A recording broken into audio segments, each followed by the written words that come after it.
कई बार हम अपने बारे में सोचते हैं कि मैं कौन हूँ या आत्मा क्या है। तो ये वेद पुराणों में लिखा है कि तुम्हें और मुझे ही आत्मा कहा जाता है। तुम्हारे और हमारे ही नाम रखे जाते हैं। और जब हम शरीर छोड़ देते हैं तो कुछ लोग तुम्हें या मुझे भूत आत्मा मान लेते हैं और कुछ लोग कहते हैं कि उक्त आत्मा का स्वर्गवास हो गया।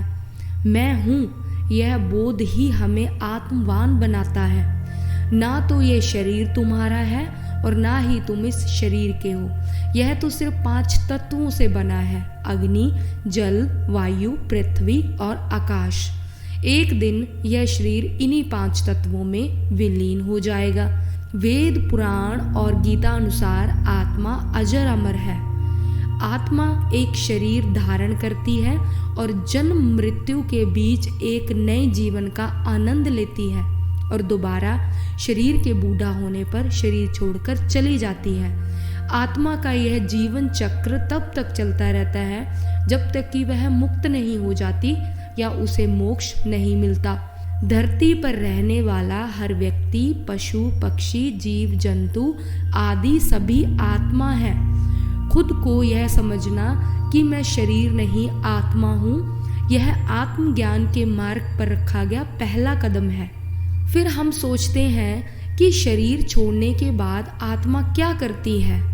मृत आत्मा स्थूल शरीर से अलग होने पर सूक्ष्म शरीर में प्रवेश कर जाती है। यह सूक्ष्म शरीर ठीक स्थूल शरीर की ही बनावट का होता है जो दिखाई नहीं देता। खुद मृत आत्मा को भी यह शरीर के होने की बस अनुभूति होती है, लेकिन कुछ आत्माएं ही इस शरीर को देख पाती हैं। इस दौरान मृतक को बड़ा धक्का लगता है कि मेरा शरीर कितना हल्का हो गया है और मैं हवा में पक्षियों की तरह उड़ सकता हूँ। स्थूल शरीर छोड़ने के बाद आत्मा अपने मृत शरीर के आसपास ही मंडराती रहती है। उसके शरीर के आसपास इकट्ठे लोगों को जैसे वह कुछ कहना चाहती है, लेकिन कोई उसकी सुन ही नहीं पाता क्योंकि आत्मा तो दिखाई ही नहीं देती है। मृत आत्मा खुद को मृत नहीं मानकर अजीब सा व्यवहार करने लगती है। वह अपने अंग प्रत्यंगों को हिलाती डुलाती है, हाथ पैर को चलाती है, पर उसे ऐसा अनुभव नहीं होता कि वह मर गई है। उसे लगता है कि शायद यह सपना चल रहा है। लेकिन जब उसका भ्रम मिट जाता है तब वह दोबारा मृत शरीर में घुसने का प्रयास करती है, लेकिन वह उसमें सफल नहीं हो पाती। जब तक मृत शरीर की अंतिम क्रिया नहीं होती तब तक जीव बार बार उसके शरीर के पास मंडराता रहता है। शरीर को जला देने पर वह उसी समय निराश होकर दूसरी ओर मन को लगाने लग जाती है, किंतु गाड़ देने पर वह उस शरीर का मोह नहीं छोड़ पाती और बहुत दिनों तक उसके इधर उधर भटकते रहती है। अधिक मोह माया के बंधन में अधिक दृढ़ता से बंधे हुए मृतक प्राय शमशानों में बहुत दिनों तक के चक्कर काटते रहते हैं। शरीर की ममता बार बार उधर खींचती है और वे अपने को संभालने में असमर्थ होने के कारण उसी के आसपास रुदन करने लगते हैं।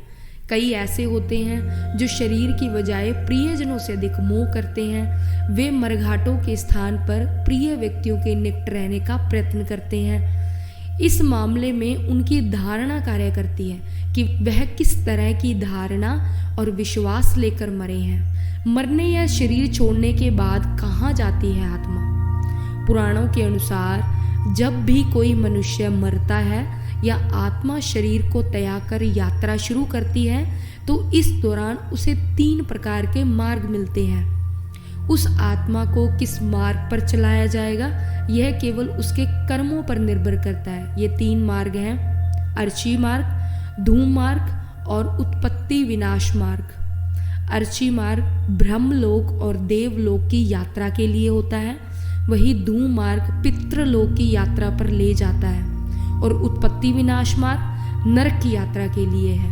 हालांकि सभी मार्ग से गई आत्माओं को कुछ काल तक अलग अलग लोक में रहने के बाद दोबारा मृत्यु लोक में आना पड़ता है। अधिकतर आत्माओं को यहीं जन्म लेना और यहीं मरकर दोबारा जन्म लेना होता है। यजुर्वेद में कहा गया है कि शरीर छोड़ने के बाद जिन्होंने तप ध्यान किया वे ब्रह्म लोक चले जाते हैं, यानी ब्रह्म लीन हो जाते हैं। कुछ सत्कर्म करने वाले भक्तजन स्वर्ग चले जाते हैं, स्वर्ग यानी वे देव बन जाते हैं। और राक्षसी कर्म करने वाले कुछ प्रेत योनि में अनंत काल तक भटकते रहते हैं और कुछ दोबारा धरती पर जन्म ले लेते हैं। जन्म लेने वालों में भी जरूरी नहीं है कि वे मनुष्य योनि में ही जन्म लें। इससे पहले ये सभी पितृलोक में रहते हैं और वहीं उनका न्याय होता है।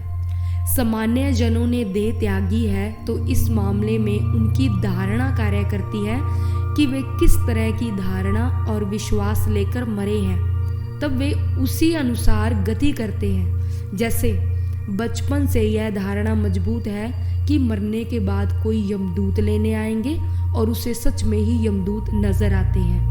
लेकिन जिनको यह विश्वास दिलाया गया है कि मरने के बाद व्यक्ति गहरी नींद में चला जाता है, तो ऐसे लोग सच में ही नींद में चले जाते हैं। कैसा है आत्मा का रंग? शास्त्रों अनुसार हमारे शरीर में 7 प्रकार के चक्र मौजूद हैं। ये सातों चक्र हमारे 7 प्रकार के शरीर से जुड़े हुए हैं। 7 शरीर में से प्रमुख है 3 शरीर, भौतिक, सूक्ष्म और कारण। भौतिक शरीर लाल रक्त से सना है, जिसमें लाल रंग की अधिकता है। सूक्ष्म शरीर सूर्य के पीले प्रकाश की तरह है और कारण शरीर नीला रंग लिए हुए हैं। कुछ ज्ञानीजन मानते हैं कि नीला रंग आज्ञा चक्र का और आत्मा का रंग है। नीले रंग के प्रकाश के रूप में ही आत्मा दिखाई पड़ती है और पीले रंग का प्रकाश आत्मा की उपस्थिति को सूचित करता है। पाश्चात्य योगियों का मत है कि जीव का सूक्ष्म शरीर बैंगनी रंग की छाया लिए शरीर से बाहर निकलता है और भारतीय योगी इसका रंग शुभ्र ज्योति स्वरूप सफेद मानते हैं।